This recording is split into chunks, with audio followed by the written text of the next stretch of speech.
galakkan para pendengar sekalian supaya mendapatkan buku yang bertajuk Mekah, Sejarah dan Kelebihan, Madinah, Sejarah dan Kelebihan. Kedua-duanya ditulis oleh Dr. Abdul Basit bin Abdul Rahman, Hafizahullah. Beliau ni telah pun berada di Tanah Haram hampir 20 tahun dan penulisannya berdasarkan kepada kajian beliau dan rujukan-rujukan yang dibacanya dan pengalaman bertemu dengan orang di Tanah Suci sana. Amat baik untuk kita baca kerana buku ni pun dicetak dalam keadaan color. Kita dapat lihat kalau Kaabah itu bagaimana dalamnya, kawasan sekitarnya, sempadan-sempadan dimaksudkan. Kemudian miqat, tempat-tempat yang telah ditandakan Nabi Muhammad sallallahu alaihi wasallam yang telah ditentukan untuk memasuki Mekah bagi mengerjakan haji ataupun umrah.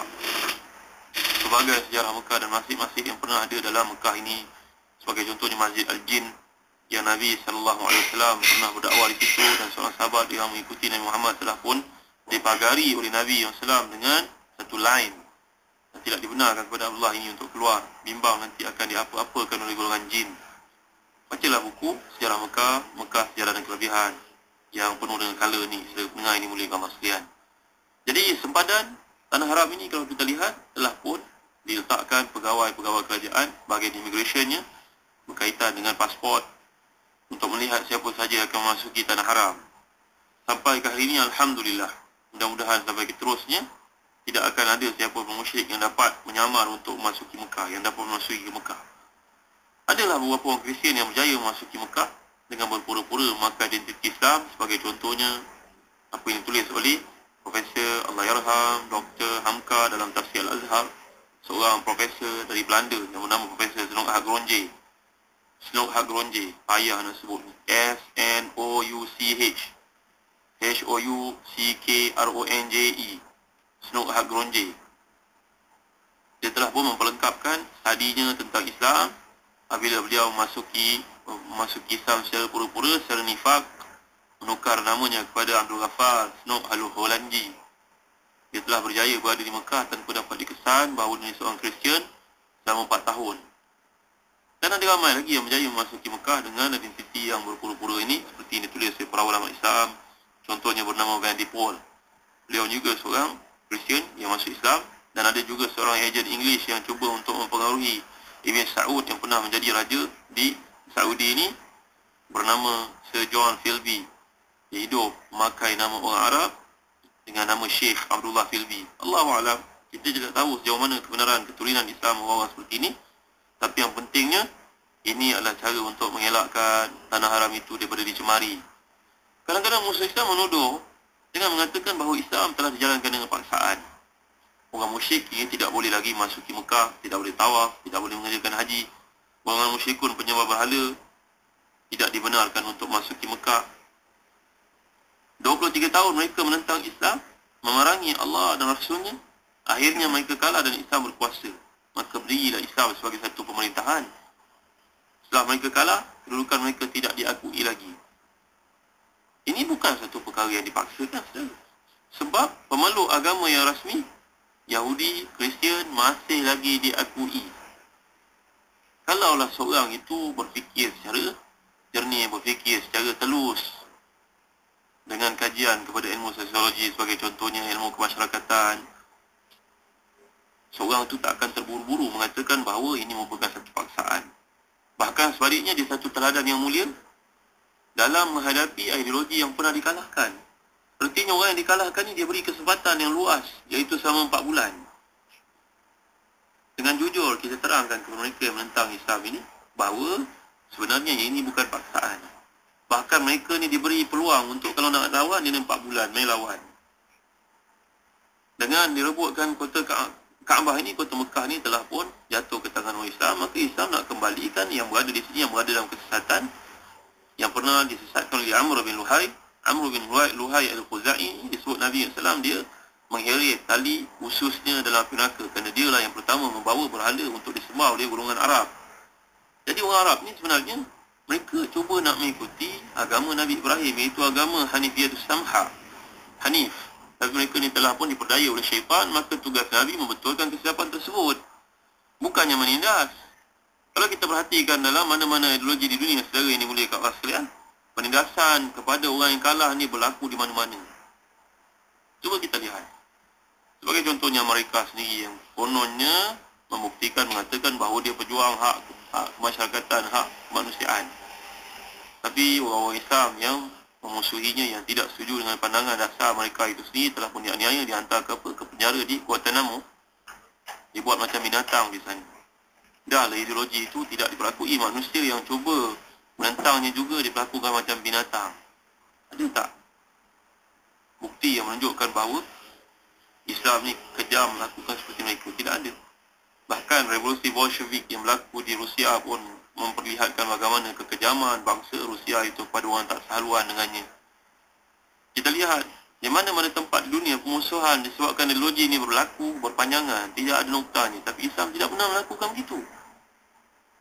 Ini bukannya kezaliman kepada hak manusia. Yahudi yang ada pada ini yang cuba untuk menganiaya, menzalimi, menindas orang-orang Arab di Palestin itu dengan dakwaan kononnya mereka itu bangsa kelas pertama, mendakwa hak kemanusiaan itu menjadi keutamaan, tapi dalam masa yang sama menganiaya orang Islam di sana. Ini adalah satu bukti yang tidak boleh tersembunyi daripada kajian kita. Islam tidak pernah melakukan kekejaman seperti itu. Islam tidak pernah memaksa orang untuk masukinya.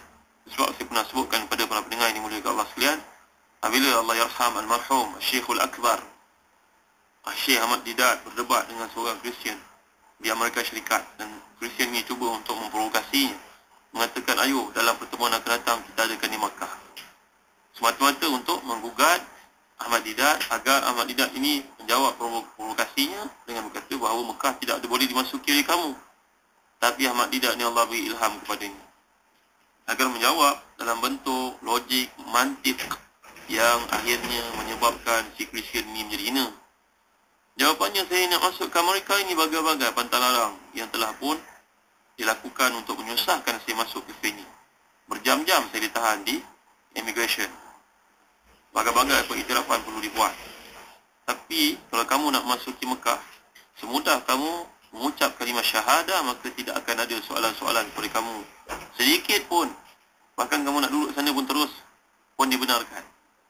Jadi saudara pendengar ini mulia Allah sekalian, ini beza di antara kita dengan orang-orang bukan Islam yang pada hari ini mendakwa berbagai-bagai perkara dengan dakwaan Islam ini, dengan tuhmahan bahawa Islam ini menzalimi, Islam ini mencabul hak asasi manusia, Islam ini zalim, Islam ini double standard dan berbagai kenyataan-kenyataan palsu yang tidak berasas sama sekali. Jadi saudara pendengar ini mulia Allah sekalian, kalau kita lihat ideologi manusia daripada ini tidak memberi keampunan kepada orang yang bersisih faham dengannya. Itu sebab ada suaka politik. Kalau orang tu ditindas, dia boleh melarikan diri ke negara-negara yang lain.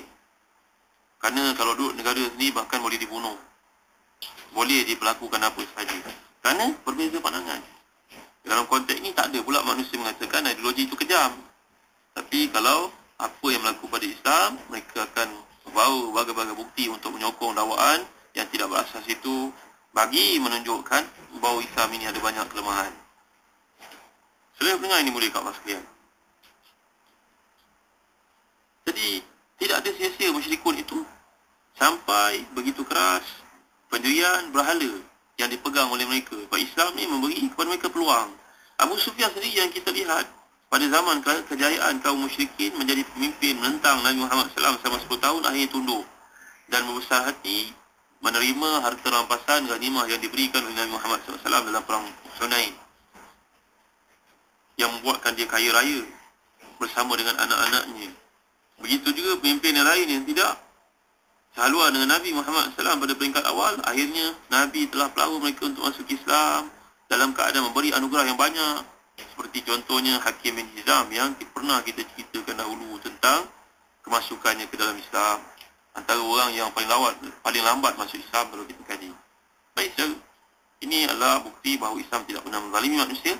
Ini bukannya satu paksaan, sebaliknya meluruskan kesilapan-kesilapan dalam ideologi manusia itu sendiri.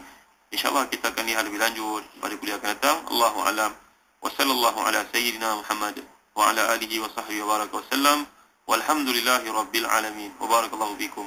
Wassalamualaikum warahmatullahi wabarakatuh.